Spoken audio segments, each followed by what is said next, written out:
Uh-huh. 1, 2, 3, 4. We will be live. We're live. Perfect. Okay. Hello, everybody. Welcome to the new edition of Eurocast. This is our 5th episode. This is for the 6th of January. So 6th of April. Oh my god. Well, my guest is the one and only Anastasius. And Yep. today, our Polish and French duo will be talking about with you the time zone changes that made me late to the Easter breakfast with my family. I have great scene for that with Rant Incoming. We'll also talk about why the whole EU is for actually changing that. Like, we don't want to change our clocks 2 times a year, but it still happens. We'll talk about that.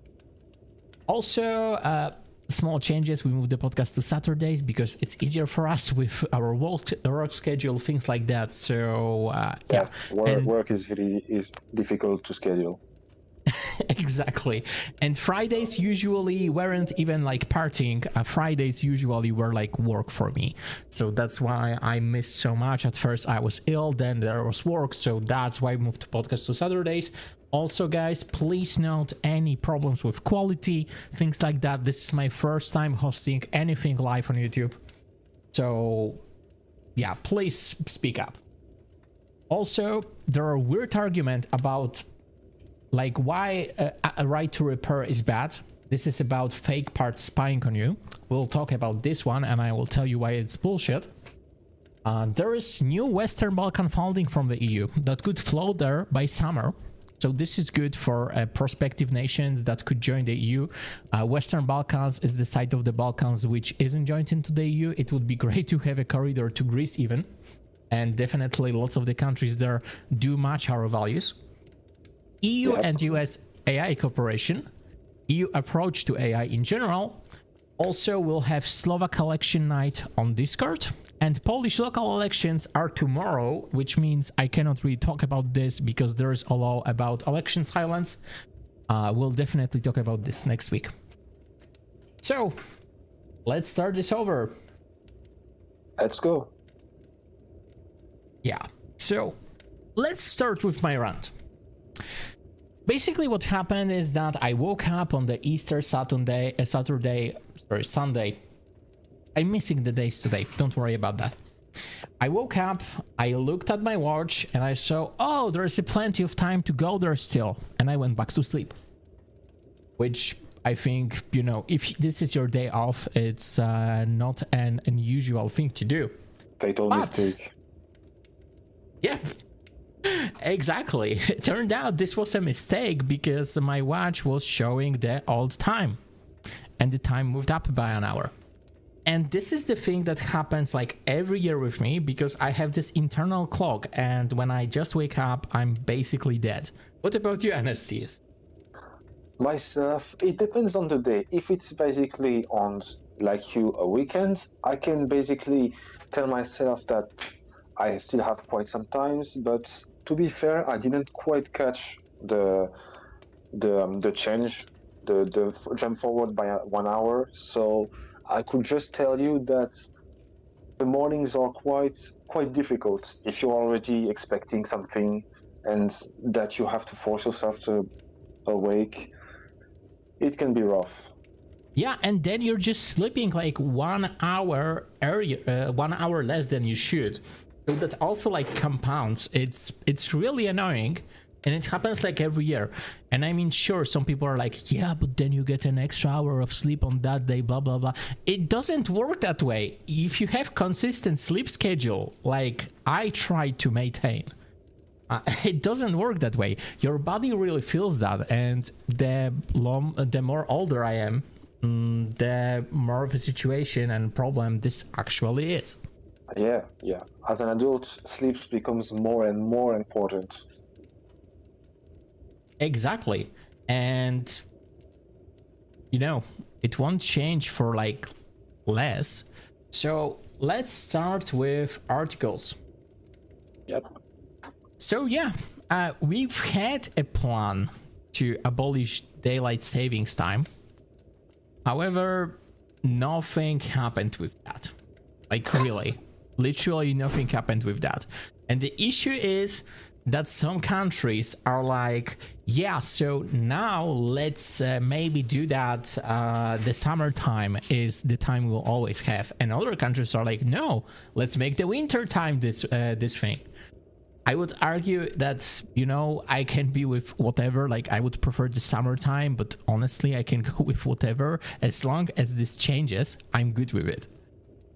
Yeah, you really can't stand the current format. I can get behind that, but maybe if we took, for example, what about the Switzerland schedule? What do you think about that? Switzerland schedule, so they abolished that, right? Mm-hmm. Yep. And what did they choose? The winter time or? On the top of my head, I couldn't tell you, but I will wager that it will be winter time. That makes sense. They are in the mountains after all. But you know, there's also like another thing with that. This is my personal beef, honestly. And my personal beef here is around that time zone conversions are hard. They are harder if you're a software developer. Yeah. So, you know, like the amount of time I had a problem because I did convert time zones wrong, things like that. It's crazy how often that happens. This would get rid of so much of those issues. Like, man, lots of software are like, oh no, time just moved back by an hour suddenly. What do I do now? Oh yeah, that could mess up your entire work. Especially, yeah. Yeah, and you know, like usually we do cover that by using just UTC timestamps from the amount of milliseconds or seconds that passed from 1970. And we just count that. However, if you do like operations that depend on hours, like for example, say you're a bank and you have an hourly scheduled job to check incoming transactions or something like that, and batch them to the view that the users can access. Right now, then you will see that you just generated 2 files during the same hour. And this can cause problems. Like, sure, we can avoid that, but you need to plan that ahead of schedule and you just don't think about it during that time. So you will just find that issue during the time zone change, which will probably crash everything. Yes, yeah. It's very difficult to remember the time zone change because it's really inconsequential by in and of itself, and you have to basically change your routine to integrate a new change that is going to follow you for the rest of the year. So it's a lot of effort for something that's really not much of anything by itself. Yeah, absolutely. And you know, like this definitely is an issue for me, because what do we gain really from that? 1 extra hour of sun or whatever. Yeah, that doesn't work that way. You can just get up earlier. And I would prefer to even do that or something. But, you know, like, it doesn't matter as much as we do in times of LED lighting. It doesn't, like, you never are forced to work during, you know, night with no lights or whatever.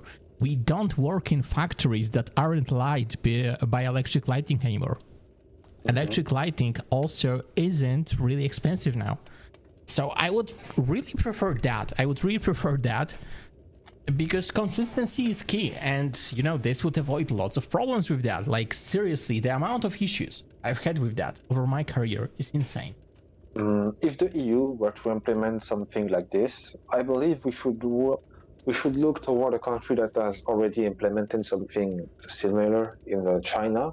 If you're familiar with the policy of the CCP, that I believe Beijing time is... It's standard for the whole country. Yeah. Standard for the whole country, yeah. Yeah, it's cool with me. Like, honestly, I would even accept UTC, like, straight up. No 1 hour offset or 2 hour offset of this. Because I work in UTC all the time, and UTC seems kind of practical. I can feel that. Like in UTC, the current hour is 18:41. It's easy for me to calculate, and I always need to calculate that. But I am biased. I am very biased towards that, definitely. Yeah, I can understand. Yes, when you've got a few habits, it's difficult to break them for something like this. Yeah, so this is my opinion on that. And also, the content today is slower, mainly because lots of EU branches just went on vacation earlier. This is stuff that happens. So it's been kind of slow week, or slow few weeks. Right now, it will only start to pick up. Usually works.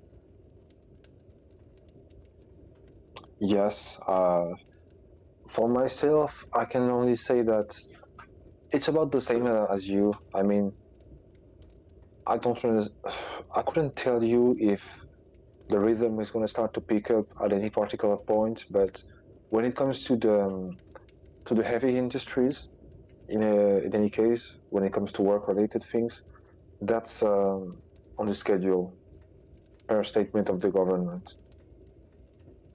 Yep, absolutely. And we cannot influence the schedule. So especially when it comes to governments, like there was this debate with Gar Verhofstadt and go through because he just needed to go on vacation suddenly. Yes. There is an issue because like some people forget that the people make those institutions. Not robots, not yet, not AI. Talk about that later. And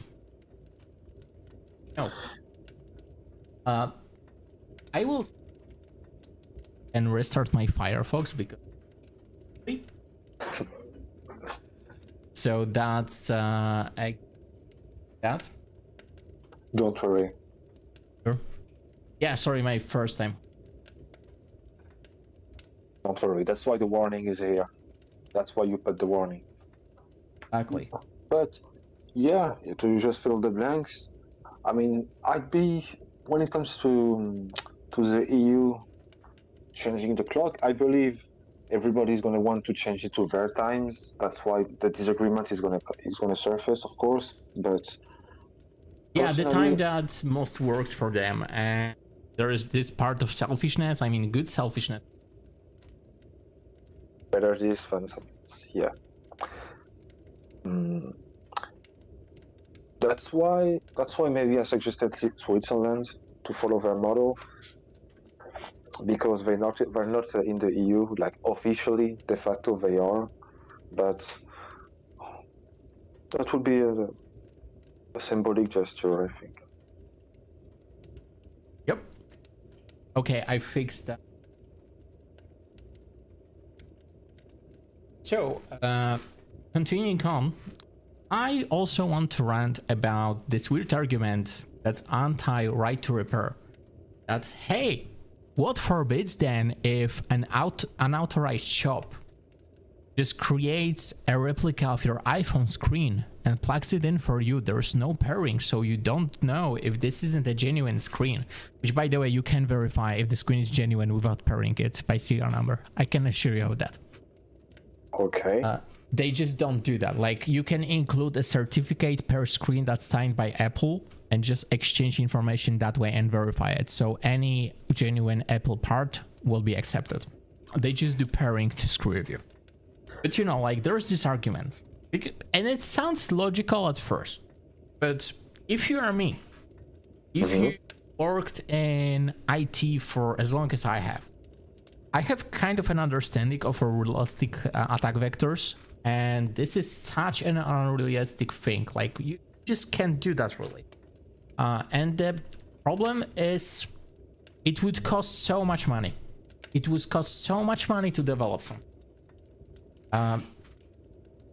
First, an ultra small chip that would integrate a digitizer to spy on the one you're typing in on your phone.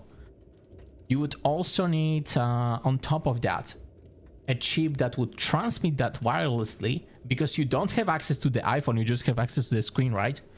You can't really stream some data over the internet. So you would need to build that. Then you would need to position a receiver near that targeted person. See what I'm getting at? Like... Yes, that's very overly complicated. Yes. Yeah, it's so complicated. Like, hell, if you were CIA, would you do this? That sounds a bit like a conspiracy theory, like when you put it this way. Generally, in my experience, if you want to install a spy software, this type of thing, it's only like a background. It's a background programs. You don't even have to use hardware for it. So yeah, it's such a better avenue, and you can absolutely do that. There are commercial vendors of that. Yeah. And you know, like, once you're targeted by something like that, if you're the person that would actually need to worry about attack like that, your enemy is a nation state. And you have, yeah, you have bigger problems than that. Indeed. At that point, if your phone malfunctions, you would never give it to any Reaper Center, let alone authorized one. Because for a regular Reaper Center that's not affiliated with Apple, what they can do, they don't expect you to come in. They cannot spy on your thoughts where you would want to go to repair your phone. With authorized Repair Center, CIA can absolutely pressure it and issue a gag order that they need to modify software on your phone and send you it back. Say it's fixed. Okay. So the CIA has their modus operandi is a bit different because it's an intelligence agency. So maybe we should. That's a bit extreme of an example, maybe.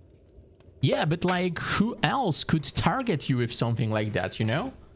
Like, developing something like that is so expensive. You would need to, do it on almost all the devices that go through all unauthorized Reaper Centers. And then you would need somebody physically near that person. So we are talking about somebody with funds of CIA. Yes. You know, that's why I include CIA as an example of that, because nobody else can really go and target you without those funds. Like, you need lots of money. Not even Apple with their fuck you money? Apple, yes. Yeah. Then you know why you would go to an authorized Repair Center, because Apple can absolutely do that.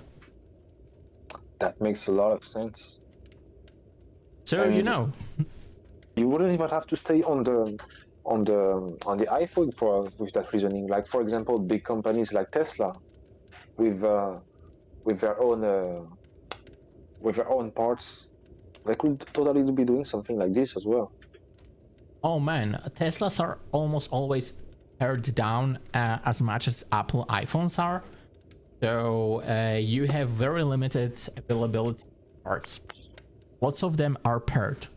They say it's for security because it's about autopilot. However, that's kind of a bullshit. Honestly, kind of a bullshit.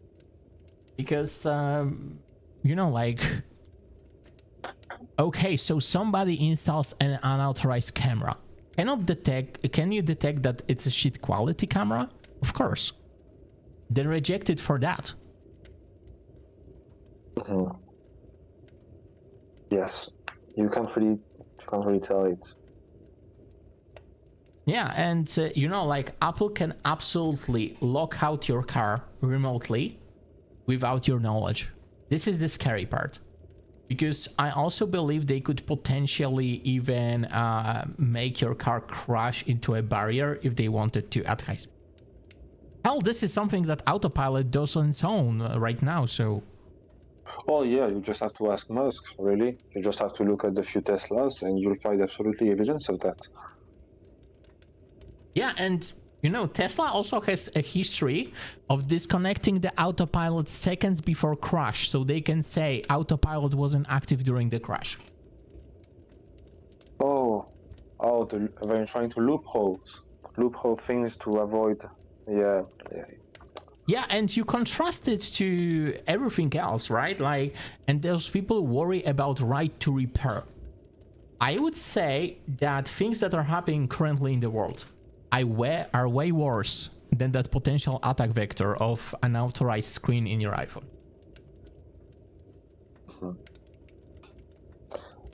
Yes, that's an enormous breach of privacy. But when you look at the way these, how to say that, these companies are ingrained into the daily use of our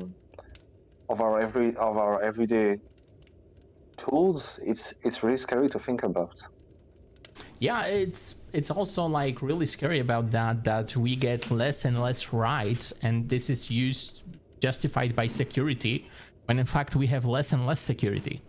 Like, I believe that Teslas are pen tested. However, I believe that the vector of an even person working for Tesla locking out your car if they have a beef with you during a hurricane is way worse. Oh, yes, is a very scary thought. And or even you go to like Death Valley in it. Mm-hmm. Imagine your car just is undrivable suddenly. Tesla can do that. You can die. Or not even undrivable. Imagine if you're locked in Death Valley. Like the heat will kill. Well, that will kill you. Yeah, and I don't know if Teslas won't lock out you from using AC, but I believe this is the case. Like ignition lock should block out you of AC. So then you die. And this is something that Tesla has ability to do remotely, and lots of car makers are having that ability, and we are just not talking about it somehow, and we are worrying about right to repair instead. Yes, because that's what's like the headlines. And when you look at, for example, it's a bit on the personal criticism side for me, but when you have like huge public figures that are, for example, very popular, like Musk's, at least on the business side of things, it's made less evident when they commit mistakes, such as the autopilot with the Tesla. And when the EU, for example, personally step Apple's toes to make them do something about the right to repair, it's a bigger deal, So yeah, that's why we need to regulate these companies, because the power they currently have is scary. Like, frankly. By the way, I see that not many people are joining in on YouTube. That's fine. We'll cut out this and we'll basically make a whole video about this. Yeah. And that video will be more ironed out than any live stream could. Yes. Yeah. Let's talk about AI, because it's about Mm-hmm. And I think that's very interesting. We have this US that's going on. Like, basically US are passing laws that currently we pass the same law in the EU, limit artificial intelligence use. Like, for example, that you cannot use it for certain things which would seem unfair, like profiling candidates for work. Yes. Using to fry, yes.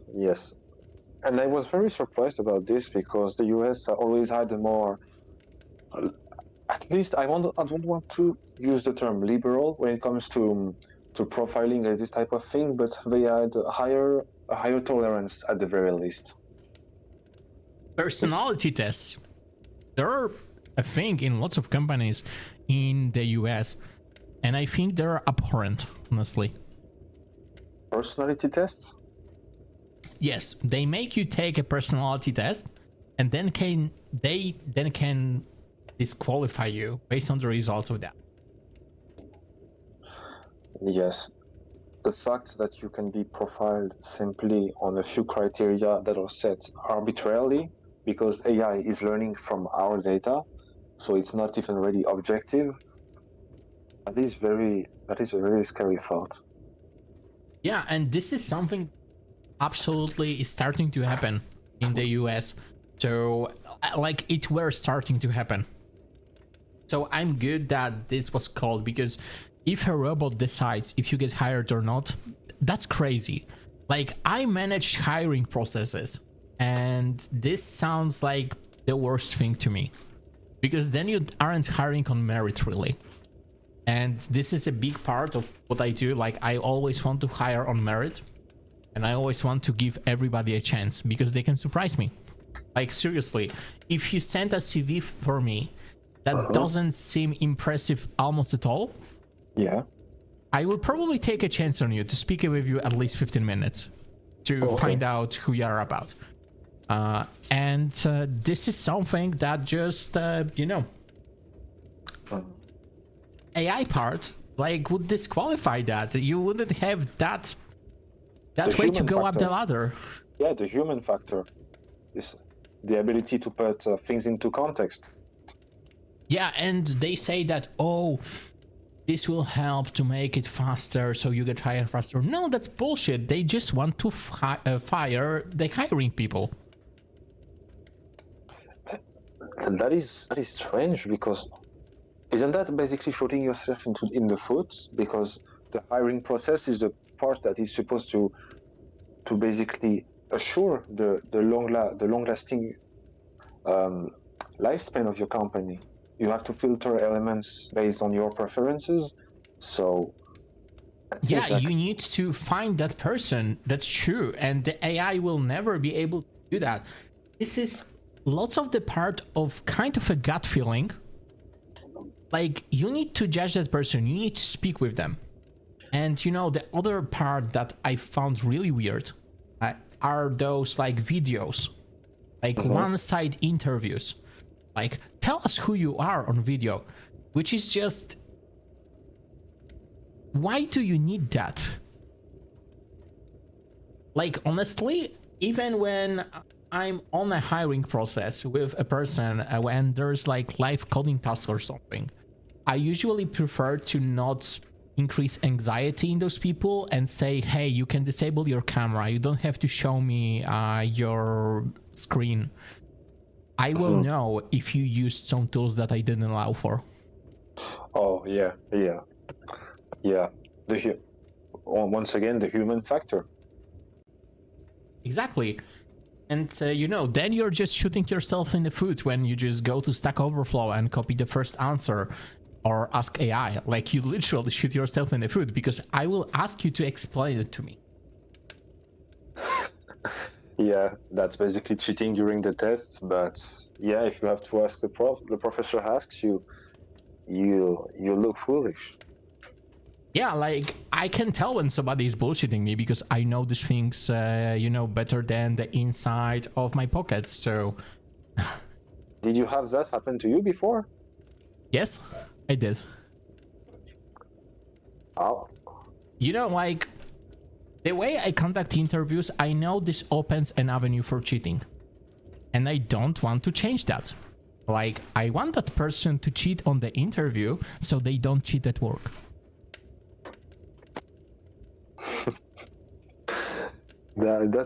That's an innovative way of thinking. And does it bear its fruits? So... Yes.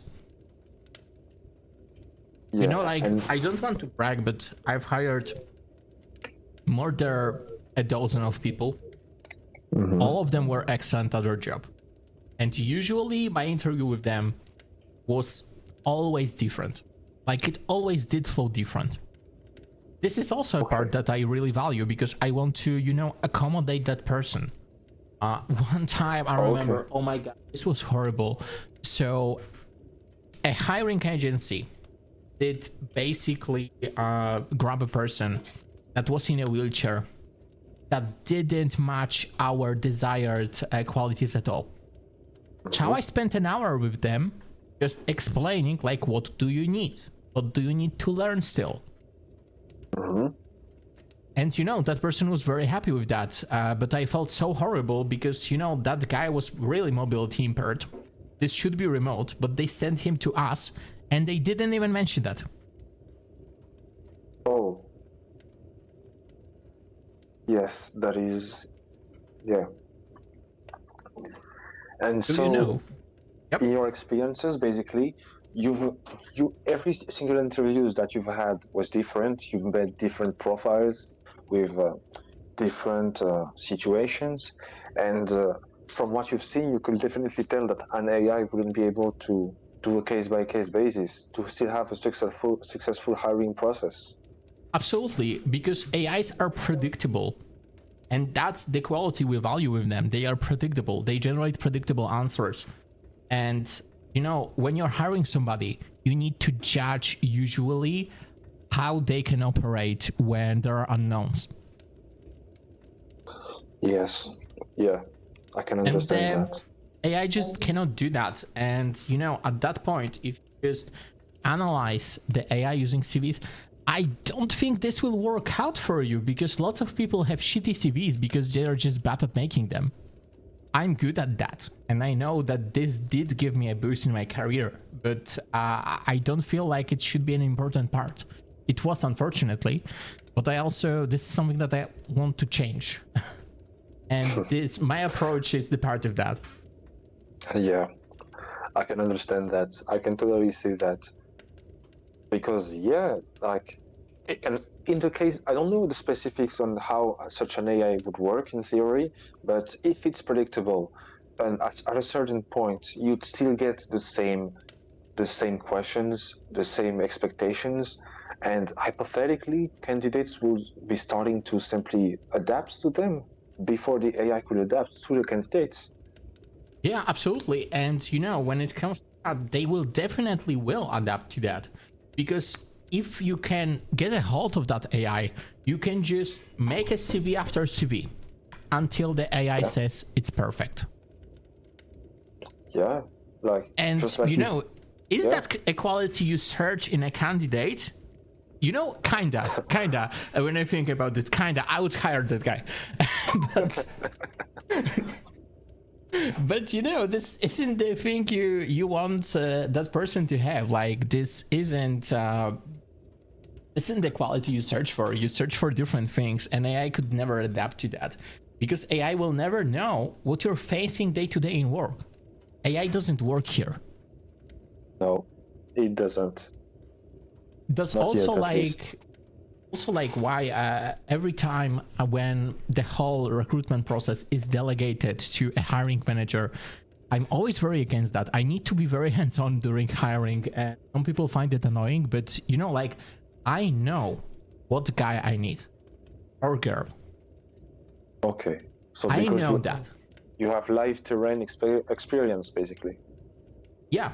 And this is something that AI could never do. Like, you can you know, type in any parameters you want. But you know, what if somebody misses something on their CV, which, by the way, happens to me all the time, because they think it's obvious. Oh, yeah. Yeah, in their head it's obvious, but yeah, I can totally see that happening. And to predict such a thing, you'd have to make like a ridiculously complex AI to prepare for all eventualities, and that would be like unrealistic. Yeah, like, at that point, just make a human do it. And that's what I'm arguing for, because humans are good at things like that. Definitely. They aren't. Yeah, you're going full circle at this point.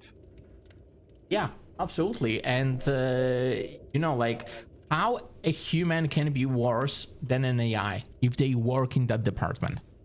Like, you know, at my current job, my first interview after a short interview with a guy from HR was immediately with my current boss.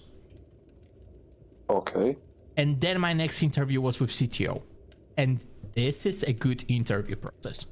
I talk to everybody that I will need to work for and with. Okay. And only then I could even judge if I want this job or not. That's also a thing. I cannot ask that questions to AI. Like, AI will always try to respond to me to gaslight me. Sorry, not gaslight. This is a wrong use of gaslight word from psychology. And it defines, I think, when somebody makes you question your memory. But, you know, just lie to me. Like, yeah, sure, we have that. It's great. Work here? Great. And, you know, when I'm on a one-on-one call that's not recorded with somebody, officially that never happens, of course. Like, I would never rat out anybody. But I've heard from a friend, sometimes people are sharing like very in-depth information about how the work for that particular company works, and I found that very valuable, and AI could never replace that. Yeah, it doesn't account for the personalities of each of your colleagues, for chemistry. There's too many variables. That doesn't make sense to use AI. Yeah, and you know, based on everything that I told you, do you think that AI has any part in hiring where it could help? Only in a dystopian society. Exactly, man. And this is I get very worried if people are like, oh great, that AI will help us so much. No, it won't. The only way I can see that happening if in 2077 we actually become cyberpunk 2077. Yeah. At that point, why even at all? Just pick a set of people, hire them, and fire them after a month. Yeah, at this point you might as well do this. Like, I don't understand the reasoning behind that. No, I'm lying. I can understand. It's always about profit. It's the same thing that drives Boeing to get looser on their regulations and having their door flyouts during flights. But it's still like disappointing that it has to happen so soon. Like, not even when we have models that are a bit more developed as to better prepare for unexpected events. Like right now, we couldn't even get, for example, ChatGPT to have a current conversation if you were to do a hiring process. You know, the issue with models is that you always train models on a data set. You cannot really put unexpected things in the dataset because you didn't expect them. So how can you account for that? You can't. Human can. Yeah. Human has gut feeling. Human has lots of interesting processes happening in the brain, which just tell you if that person gives you the good vibes. Search for. Because you know, like that person can have the skill set, but they just aren't a fit for this job at all. I've also had that situation. A guy was like, he had the skills, but he spent the whole hour complaining about the code that I wrote for this task. And you know, like, no offense, I take no offense in that. The code wasn't the best. Okay, the code wasn't the best. But this wasn't his focus. You know, like, I could hire him, then he can change that. I always told him that, hey man, if you make this, I can hire you, then you can fix it. Yeah. And he just still kept on complaining. And I told him, like, hey man, please focus on the task at hand. This is something from our production code. This is really what we do here. Please make it work. Okay. That makes sense. And yeah, like, please focus on that, man. He just couldn't. And at that point, I knew he isn't the fit for the team, because he would just spend all the time complaining about the task he has and not doing what we need. Because, you know, like, sometimes that work did suck on this account, sure. But if he's such a perfectionist that he cannot look over some things, he's a person we just search for, and that's what. So, you know. At this point, you just have to to overlook the little things and focus on the chemistry of the team. Because I imagine that um, on your job, everybody is already quite experienced. Everybody is already aware of what their role is on the team, and the most important thing for you is the fit, the chemistry. Yeah, to have the team work basically. You have the team work by themselves, that you can leave the team by themselves without oversight, and then we still complete things. And I just didn't have that feel from that guy because he literally started doing things I didn't ask for. Oh, And yeah. could AI ever account for that? Nope. No. The AI will probably give him extra points for pointing out issues. Oh, yeah. There will be a real disconnect between what the AI told you on the reports about the interview and what you get when the guy you have hired talks to you. Yeah, and you know, like, especially since I always search for people that can work without oversight. Like, I hate to be that guy that looks over your shoulder all the time. Mm-hmm. I want you to focus on the work you have, and I want you to do this good. If there are things I didn't ask for, but you managed to complete it because it was like 5 minutes for you, great. Honestly, great. What a great guy then. But if you're just focusing on the things I didn't ask for, and you don't do the things I did ask for, and you didn't complete the task in 2 hours, which, by the way, I did it myself. I was the person that created it. Okay, sure, but to prove that it can be done, I did it in 15 minutes, so I allocated 2 hours for that. Oh yeah. Oh. Leading And by by the way, example. I had a person that did finish this in 25 minutes. Great then. And we hired him. That's great. So, you know, like, he did this in 25 minutes. We spent 35 minutes just chilling and talking about things that he would expect in the work here without my boss even present. And he just wanted to work here, like, straight up. And That's this awesome. is something that, you know, AI could never do. And I feel that personal touch in your recruitment is something that gives you the edge. I mean, that's what recruitment has always been about, because human beings don't follow a set of rules each time.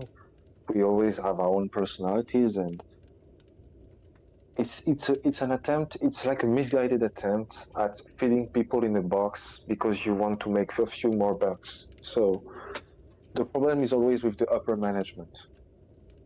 Yeah, if the upper management allows that, crazy. And if they think this is a good idea, this is double crazy.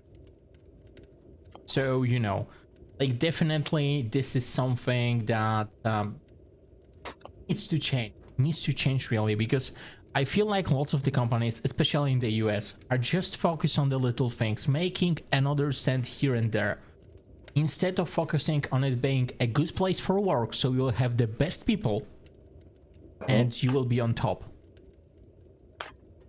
I mean, that is what it is, because I believe what might cause this, how to say, these practices to spread will be, you know, companies at the end of the day, they're here to make bucks, to make money. And if they see their competitors trying to use AI for the hiring process, that's less wages that they have to pay, and that's more profit. So basically, they won't want to be left behind, and the practice will spread to one company to the others. So, in and of itself, it's basically the nature of capitalism at the end, but that's why we need AI regulation in the end from the EU. Yeah, that's also why I'm really glad that the AI regulation is actually happening. I also think this will be a great thing to cut out and, like, put on you. Yeah. Just so you know, like, we will definitely elaborate more on the topic. Things comes up. Oh, let's move to the other. Let's go. So, already talk about your Or Um, we talked about AI in quite a lot of detail. We talked about the history, the time change. I believe that would be about everything on my end. okay, so I will cut to Polish local elections tomorrow, which, by the way, there are Slovak elections and today. We will be talking about them during after hours or for Funk and Discord. Definitely, please join in. Please. We'll be there. That will be actually great. We will need to sit till like 22:05 because then the first results will come in. The other thing is the Polish local elections. Already mentioned. So Polish local election. I am not allowed to say anything about my political preferences right now, which is good by me. I cannot also say anything about the candidates really, because there is, this. We have this election silence time. Actually, an offense to do that. I can only talk with you about what it means, basically. Right now, tomorrow, I will be electing a representative to the municipal like Congress, let's say. You know, people that will vote for municipal laws. I will be electing the city president, right? Yeah, so the mayor, basically. Yep, this is our mayor. And, you know, like, the president here means a lot because presidents here, we have a very presidential system when it comes to local branches. The city is a branch of local government. So the president has a lot to say. It's very important. I can tell you about last elections that we had. People were very glad to replace the incumbent for somebody else. And you know, the incumbent also has a lot of edge here. Because you see him like every day, like you see his things every day that he did. But the previous incumbent, yeah, he didn't do much. Like he did really underinvest in public transport, which means we had trams that were basically going off the rails, literally. Oh. We have very funny memes about that. I won't be finding them right now. I'll probably put it in YouTube videos. You'll find them on the Discord, by the way. Yeah, you'll find them later on the Discord also. So when it comes to, you know, the president, probably the incumbent. I cannot say, but you know what I mean. Yeah, I understand. This is how it usually happens. But you know, current president, right? I understand that. We have the same policy in France. That's basically you can't reveal the result of an election, especially the presidential one, before a certain set hour. I believe it's like 18. But yeah, till like elections are over, to not tip the scales, so everybody goes with their hearts and minds, not the media. Yeah, this is the same thing here. So it mostly covers the media, which I am right now. So that's why, you know, I'm trying to not fuck this up. But you know, you also have a voivodeship here. So this is like a state in the US, kinda. Like a region, basically. I'm from Lower Silesia, and you know, those representatives will be very important because they will elect a voyevoda, which is like the region's president. So you don't cast the vote directly. That's very important part because voivodeship can gatekeep a lot of investment here. Like lots of EU funds are allocated to the voivodeship. And you know, those funds are actually great. Like I've had this situation when it comes to those funds that basically it covered lots of railways, etc. Like we have a connection straight to Berlin right now, only due to the voivodeship initiative, which is great. Because, you know, inter-regional rail in the EU needs some fucking investment. We need to get on this right now. Absolutely, absolutely, and even the international one. Yeah. And you know, those regions can cooperate internationally. Like, we are grouped with, I think, Lower Saxony. Yeah, I mean, yeah, Yes. you're on the border with Germany, so absolutely you can. Yeah, and Czech Republic. Like, man, I want railway to Czech Republic to reopen. Like, we've had this, but it was closed. Like, way, way a long time ago. So now you need to go to the border, cross on foot, and then go back, which is it shouldn't work like that. Like, I need a train, make it overnight, sure, whatever, from Wrocław to Prague. I love Prague. Yeah, understandable. And you I know, mean, they're so close to yeah. us if you think about it. Like, seriously, look at the map. Wrocław is as far from the mountains as far as Prague is. Oh yeah, yeah. I'm looking at them. Yeah, that's in 2024. You should be able to get that in less than 5 hours. Yeah, all I'm saying, like, overnight, I will.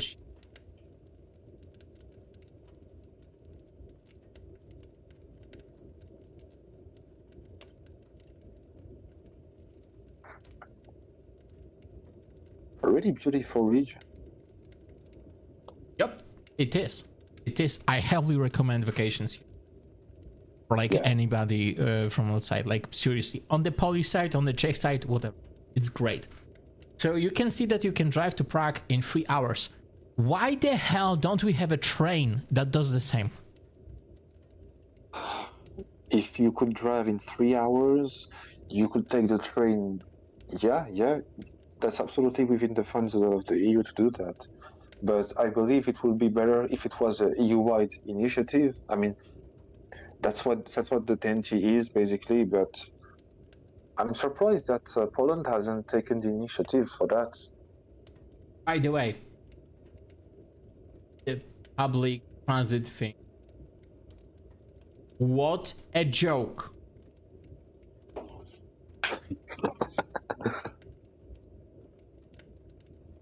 Like, you can fly an airplane here. It's a thing. Nobody's going to take that route. 4 hours, 25 minutes. Yep. Yeah. I wonder why so many people are car dependent in Poland. Yeah. I wonder. I just cannot find the By the way, this is and will cross directly from the mountains tunnel. Oh yeah, I can see those small loops. Yeah. Yeah, we will have like a whole expressway. You can see it. It will still be faster to drive through that part, but the expressway will be, you know, like this. This will be like an ellipse. So, you know, you have this road, and by the way, I did drove my car like that. Back. It was very moody because there was, like, you know, lots of fog, and this is like a very. That sounds cozy. That sounds like a mood, like, frankly. Yeah, Driving it's through the very fog. very cozy. By the way, these are the new. See? Yeah, that's a bit small for the distance. Yeah, and you know, it was great. Like, it was winding. By the way, that giraffe spooked me out.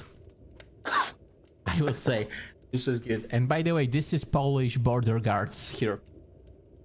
You know, being inconspicuous. How the hell they picked that spot? This is the worst spot ever. Yep.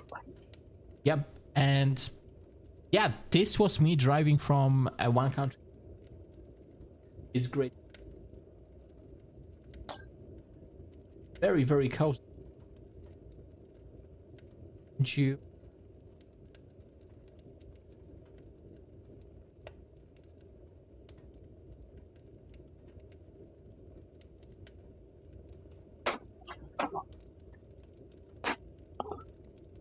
I want to view.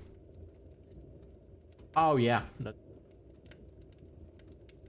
Yes, this road. Can you see this? Great. It's great. Like, imagine being on this road, and this is the road you cross the border with. That's really it's really an ordinary road. Like it sounds like your average rural road, in which you pass through a village, unassuming. Yeah, like it's so unassuming, and it's the border. And with the mountains and everything, we've had fog. It was so moody. We did this at night. There was this one street light that was sodium, so orange. Mm-hmm. And the only thing under it was this shop, and they did sell vignettes for Czech highways, which we had to buy. Man, that was so moody. I loved it. Man, the EU is so fucking nice, man. Yeah, and just for...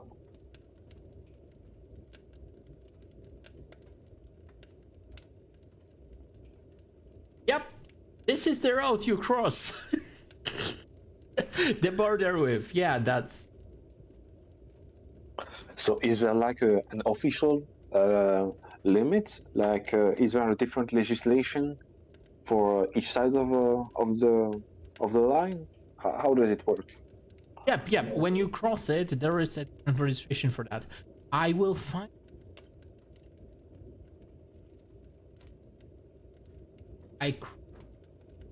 Very, very small, very unassuming, and there's a place cross.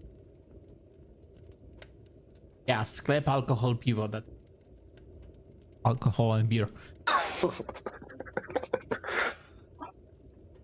First, I think this was yes.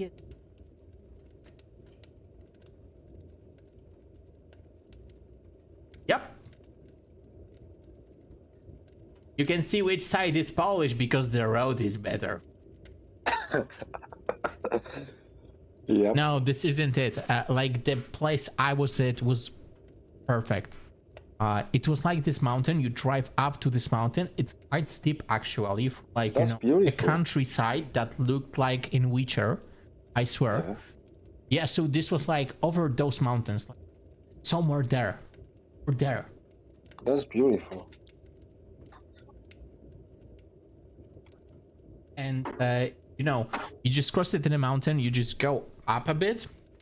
And there was a place to sit and park your car on the border. Just, really? So you can chill. So, like, can you park your car on one side of the border and, like, go buy a drink on the other?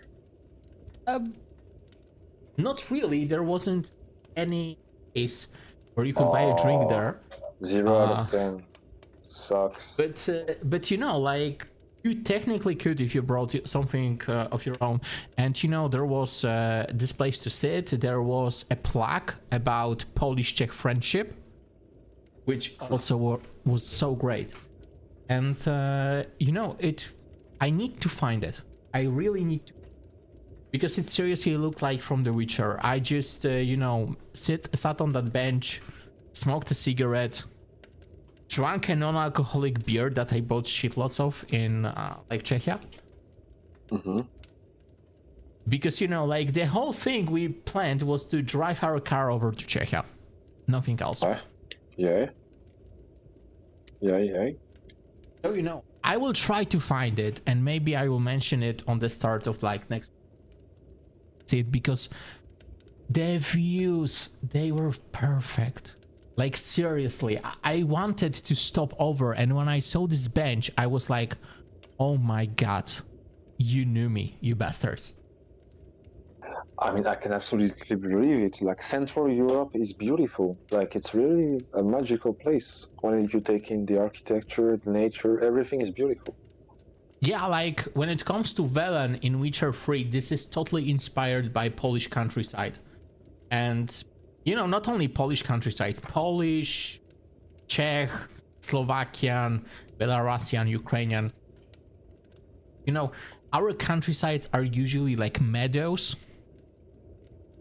So you just, but like very small, like the mountains there are very, very small, not steep. So you can plant on them and it just looks otherworldly.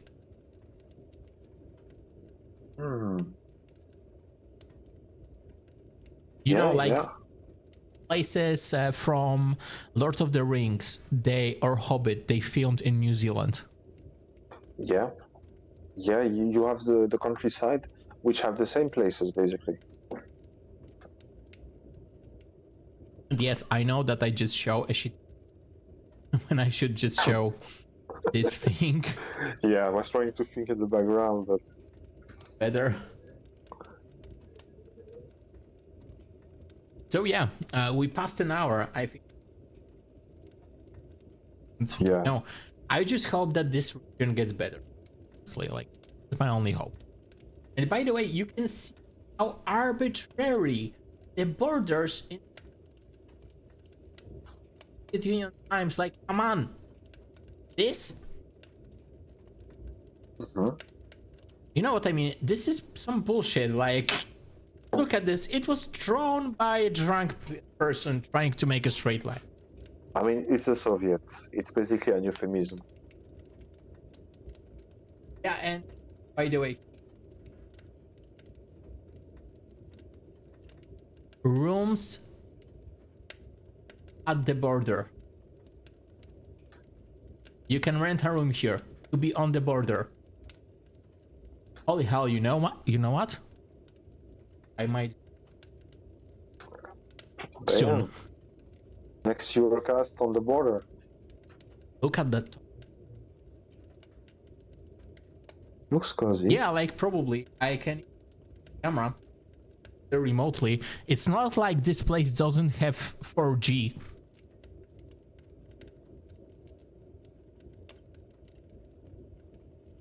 Okay, that's it, guys. Sorry for getting off the topic, but I think definitely not. This format was different. We had less of listeners, but seriously, guys, we need to do this on YouTube only. This would be very hard to also do on Discord, so I'm sorry for that. But yeah, see you guys next week, same time. Yep. 8:30. 8:30, I think, works perfectly. Indeed. Okay, so see you pretty soon, guys, and Bye. let's hope to Discord. Bye bye.